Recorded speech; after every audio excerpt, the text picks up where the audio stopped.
Ça vous dit une immersion dans l'appartement de Victor Hugo? C'est au numéro 6 de la place des Vosges à Paris, mais quand la famille Hugo habitait ici, la place s'appelait Place Royale.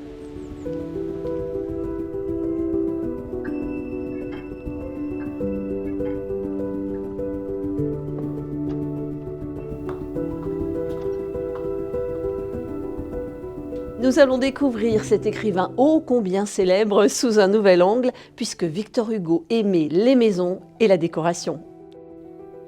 C'est un appartement que Victor Hugo a loué entre 1832 et 1848. Puis ensuite, il est parti en exil à Guernesey. Son mobilier a été vendu et l'endroit est alors devenu une salle de classe.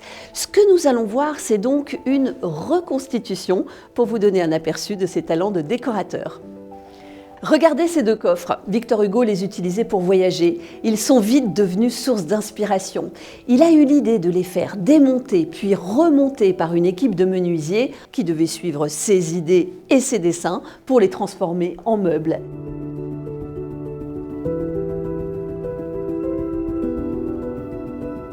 Ici, dans l'antichambre, on trouve une série de portraits de famille. Tiens, je vous présente Adèle Fouché, qui deviendra Madame Hugo. Mais comme le mariage n'est pas un long fleuve tranquille, Adèle prendra comme amant l'ami de son mari et Victor Hugo aura pour maîtresse Juliette Drouet. Ici, c'est le salon rouge avec ses murs recouverts d'une tenture de damas, solution de décoration mais qui servait certainement aussi d'isolation à l'époque. Ce salon, c'est la pièce la plus vaste, la pièce de réception dans laquelle on trouve un buste de Victor Hugo mais aussi le portrait de sa fille Léopoldine qui s'est noyée à l'âge de 19 ans ainsi qu'un portrait de Juliette Drouet qui n'est jamais venue dans ce lieu de vie.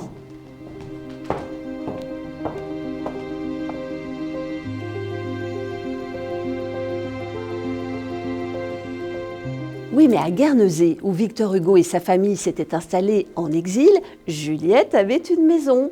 Et les deux amants se faisaient coucou de leurs fenêtres respectives. Victor Hugo a vécu à Hauteville-House et comme il s'ennuyait fermement, il l'a intégralement décorée. Sa maison, il l'a construite à l'image de ses ouvrages. L'entrée est sombre et plus on monte, plus on va vers la lumière. Avec au 3e étage une immense verrière qui domine la mer. C'est là qu'il écrivait.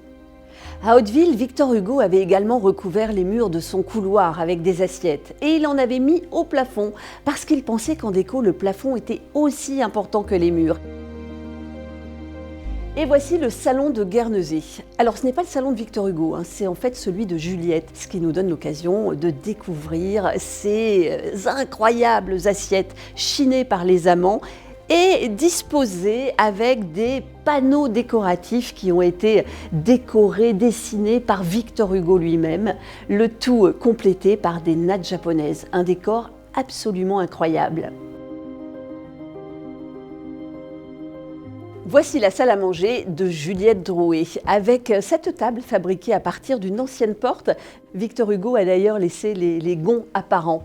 Et puis on remarque également ce lustre fabriqué à partir d'anciennes bobines de fil qui viennent accueillir les bougies. Victor Hugo aimait détourner les objets et finalement il a fait de la récup avant que ce ne soit à la mode.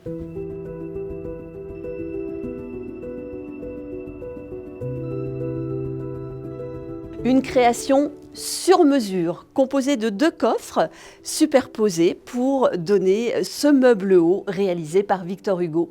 Et puis avec des panneaux venant d'église, des panneaux en bois sculpté, Victor Hugo avait réalisé cette table qui se rabat. Un système astucieux, à l'époque ce genre de meuble n'existait absolument pas, peut-être même en est-il l'inventeur.